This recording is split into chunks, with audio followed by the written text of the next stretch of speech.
Ahir va tornar a quedar patent la indiferència del president Sánchez amb la situació de la nostra comunitat autònoma i també la irrellevància de la senyora Armengol en la defensa dels interessos de les Illes Balears.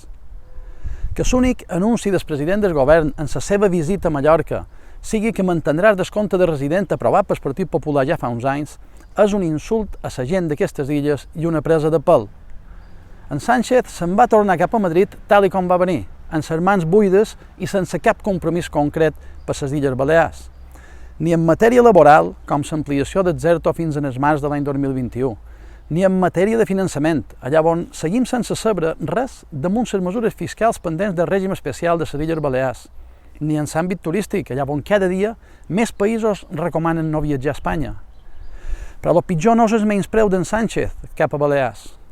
El més lamentable és la capitulació de la presidenta Armengol davant aquesta situació. Armengol ha dimitit de defensar els interessos de la nostra comunitat per convertir-se des de fa temps en la delegada d'en Sánchez a les illes i justifica totes i cada una de les afrentes i injustícies que ens fa el govern central del PSOE.